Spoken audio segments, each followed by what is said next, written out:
As we age, our perspective on life changes. The things that once seemed important, the constant hustle, pleasing others, and being available for everyone, start to lose their value. The truth is, with age comes the realization that time is precious, and so is your peace of mind. The older you get, the more you realize that kindness, while a beautiful trait, can also be a double-edged sword. Not everyone deserves your kindness, especially when they constantly take, criticize, manipulate, or drain your energy. In this video, we're diving deep into 5 types of people you should stop being kind to in your later years, if you want to protect your peace and happiness. These aren't strangers, they're the people closest to you, family members, longtime friends, even neighbors. Their actions may not always be obvious, but over time, their behavior can leave you feeling empty, frustrated, or even worse, resentful. By the end of this video, you'll know exactly who to watch out for, why their presence can be so draining, and how to set boundaries that protect your emotional health without guilt or apology. Because remember, your later years are not for fixing people, they're for protecting what's left of your peace. So, if you're ready to take back your energy and surround yourself with people who truly appreciate you, hit that like button, subscribe, and let's get started. One of the clearest signs that someone no longer deserves your kindness is when they only show up with their hand out. You know the type. When they call, it's never just to check in or share a laugh, it's to ask for something. A favor, a ride, a bit of your time. And it always seems urgent, as if their need is the only thing that matters in that moment. Take someone like Gloria, a 71-year-old who's always been the go-to person in her family. Need a last-minute babysitter? Call Gloria. Need someone to watch your dog while you're away? Gloria's your girl. She never says no. But over time, she began to notice something. When her own birthday came around, the phone stayed silent. When she was sick for a week, no one brought over a meal or even checked in on her. That's when it hit her. The relationships were not mutual. She had always been the giver, but the giving was never returned. There's a strange kind of guilt that comes with pulling back from people like this, especially when they're family. We convince ourselves that being needed is a good thing.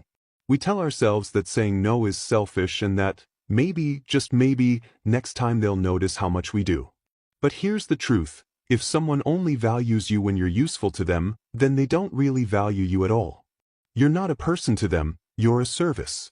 As you get older, your time, energy, and even your physical strength are no longer limitless. Giving to someone who only takes from you is like pouring water into a cup with a hole at the bottom. You have the right to say no, without explanation, without guilt. You can set boundaries to protect what little quiet and strength you still have left. Because in your later years, every moment you give should feed you back in return, not drain you. There's a special kind of weariness that comes from spending time with someone who always points out what's wrong. Your clothes, your choices, your past. These people don't shout or curse, but their words sting just the same because they're delivered in small, steady doses. And over time, they wear you down. Picture someone like Raymond, an 82-year-old who visits his cousin every Sunday. He brings fresh bread, checks in on the house, tries to stay connected, but every time he's there, his cousin finds something to criticize. "Your hair looks different," she says. "Why'd you sell that old chair?" Or, "You always take things too personally." At first, Raymond smiled through it, told himself it was harmless. But after years of these visits, he started feeling smaller. He began to doubt his choices and even lost the joy he once felt walking up to that porch. The danger of chronic criticism isn't in the words themselves. It's in the slow, constant erosion of your self-worth. These people mask their cruelty as concern. They say they're just helping you improve, just offering honest feedback. But what they're really doing is chipping away at your peace, one comment at a time. And if you let it go unchecked, something inside you starts to shrink. You stop sharing, you stop trying new things, and you brace yourself before every conversation, wondering what they'll pick apart next. At this age, you've earned the right to feel safe in your own skin. You don't need to explain why you like what you like or live how you live. If someone always leaves you feeling wrong, small, or broken, you owe it to yourself to stop handing them a front-row seat to your life. Being kind doesn't mean being available for abuse, no matter how politely it's packaged. Sometimes, the most loving thing you can do for yourself is to step back and say, I'm done letting you rewrite my story in your voice. There's a heavy weight that comes from being around someone who knows exactly how to twist every situation to make you feel like the villain. They don't yell, they don't argue, they simply look at you a certain way or drop a few carefully chosen words, and suddenly, you're questioning whether you've done enough, whether you're good enough, whether you've failed them somehow. Take Margaret, 79 years old, who lives on her own and tries to stay involved in her extended family's lives. Her niece only calls when she needs a favor, and when Margaret says no, even gently, she's met with silence, or worse, comments like, I just thought family would be there for me. Margaret isn't saying no out of spite. She's tired. She's protecting her time. But guilt doesn't care. It sneaks in, sits beside her, and whispers that maybe she really is being selfish. What makes guilt trippers so difficult is that they often use your best qualities against you, your loyalty, your empathy, your sense of duty. They make you feel like pulling back is an act of cruelty, when in reality, it's the only way to survive. Over time, their emotional manipulation becomes a pattern that's hard to spot until you notice that you're constantly apologizing, constantly over-explaining, and constantly giving more than you're comfortable with, just to avoid the cold shoulder that follows any boundary you try to set. Here's the truth, you don't owe anyone your peace. You don't have to explain every no, and you certainly don't have to trade your comfort for their temporary approval. If someone can't love you unless you're bending over backward for them, that's not love, that's leverage. You are not a tool. You are not the caretaker of someone else's emotional wounds. Your heart isn't a doormat. Guilt should never be the price you pay for saying what you need. The next time someone tries to guilt you for drawing a line, let that be your signal, not to bend, but to step even further back. Peace isn't something you ask for.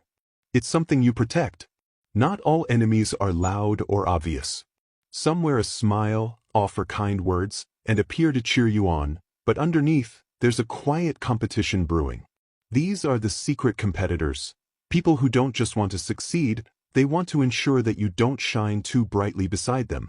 Imagine someone like Helen, 76, who decided to step out of her comfort zone and take an art class after years of putting her creativity on hold. She was nervous but proud of herself for taking the plunge. To her surprise, her longtime friend Judy joined the class too, claiming she wanted to support Helen. But week after week, Judy found subtle ways to undermine her. Your piece is interesting, very bold for your age, she'd say, or, I love how carefree yours looks, I guess technique isn't everything. On the surface, it seemed like a harmless comment, but to Helen, it chipped away at her confidence. Over time, she started wondering if she even belonged in the class at all. Secret competitors don't attack directly. They use comparisons to undermine you quietly and subtly. They always seem to have a slightly better story, a more exciting trip, or a bigger compliment from someone you both know. And when you're around them, you never feel fully celebrated, only tolerated, or worse, minimized. The real danger here is how they make you feel about yourself. You stop sharing your successes, you second-guess your achievements, and you learn to shrink yourself so their shine feels brighter. But that's not true friendship. It's rivalry dressed as closeness. At this stage in life, you don't need to compete with anyone. You've lived through too much, experienced too much, and grown too much to waste energy on comparisons that don't serve you. If someone can't clap for your wins, or only claps louder when they've outdone you, it's time to step away. You deserve to be surrounded by people who lift you up, not people who make you question why you started in the first place. Some people don't yell, they don't argue, and they don't confront you directly. Instead, they master the art of silence, sarcasm, and subtle digs, leaving you wondering whether you're overreacting or if there's something more behind their words. These are the passive-aggressive manipulators, and they can be particularly dangerous as you grow older because their behavior is so insidious. It often slips under the radar while quietly exhausting your spirit. Think of someone like Harold, 83, who has lived in the same neighborhood for decades. His neighbor, Doug, always smiles and waves, appearing friendly. But when Harold mentions needing help with something small, like moving a planter or lifting a heavy box, Doug chuckles and says, "Guess you're finally slowing down, huh?" Or, "I'd offer, but I've got 2 knees that still work and I'd like to keep them that way. Doug doesn't refuse outright. He hides the sting in a joke.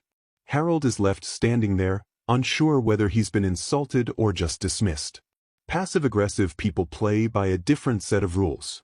They avoid direct confrontation by pretending they didn't mean what they said.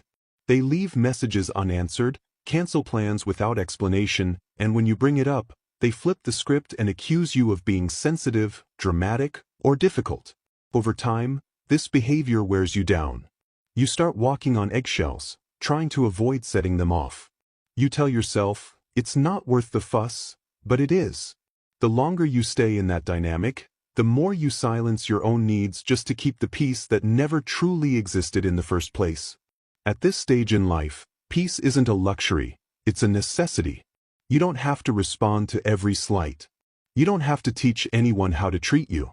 Sometimes, the best course of action is simply to step back, make space, and reclaim the quiet that was being constantly disrupted. A smile without sincerity is just a mask, and you've lived long enough to stop accepting counterfeit kindness. Now that you've heard about these 5 types of people, take a moment to reflect. Are any of them sitting too close in your life?